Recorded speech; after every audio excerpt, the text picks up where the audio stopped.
Okay, so let me look at, turn the whole thing off.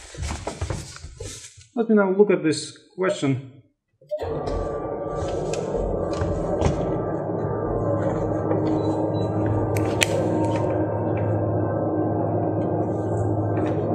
The question I mentioned, if you start at some point x0, y0 on a map, and you want to go and make a step in certain direction, and your direction is not in direction of x or y, some direction, right? So then this step can be denoted as a vector, right? And what kind of vector?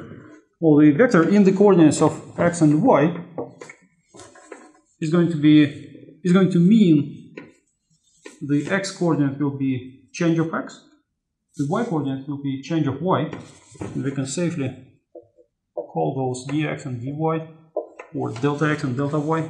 Those are the same things. So you apply that vector to the point x0, y0, and you look at what happens there. So what does it mean? You look at what happens. You look at the change of the values f of x plus dx, y plus dy, minus f of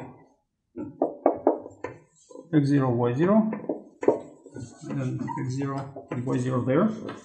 So the difference of values at these 2 points related to the what? To the magnitude of that vector, to the length of your step as you measure it on a map. Magnitude of dx, dy. That's going to be approximately the rate of change in that direction.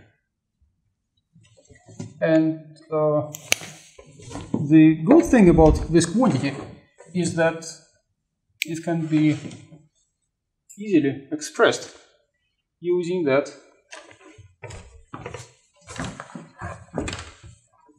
formula for differentials.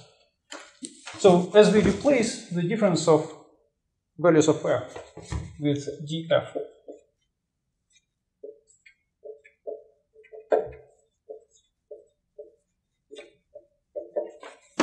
what is that we see? We see that df is equal to fx dx plus fy dy. All that is related to the magnitude of dx dy.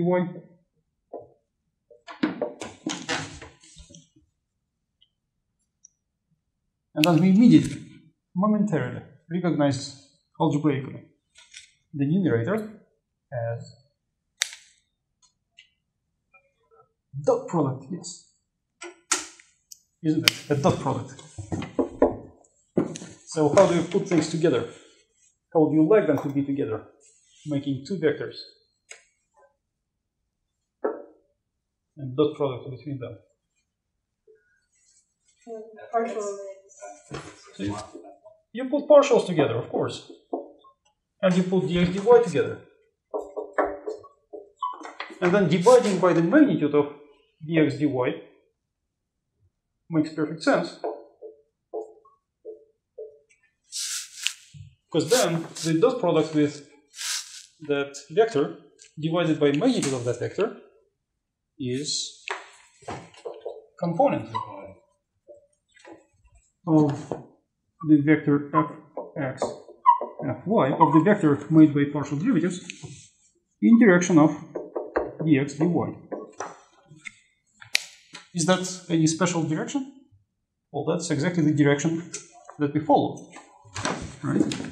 So, if you want to go from that point in that direction, then this component tells you the rate of change in that direction.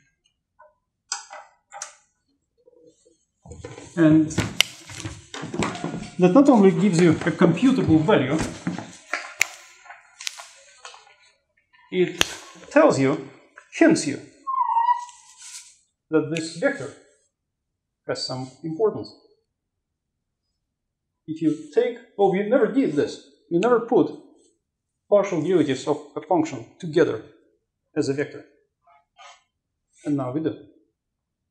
So for a given function f of x, y, if you take partial derivatives and you put them together and make a vector, and if the function is of two variables, you have two partial derivatives, it's going to be a two-dimensional vector, then that's called the gradient vector.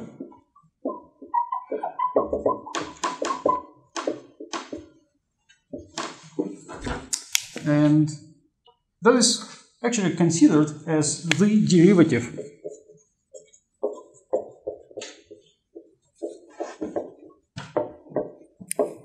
of f.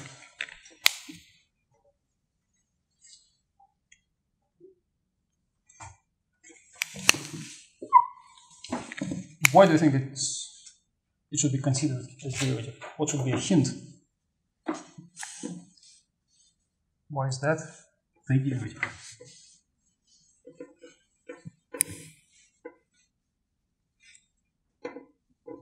I'll leave it as a question.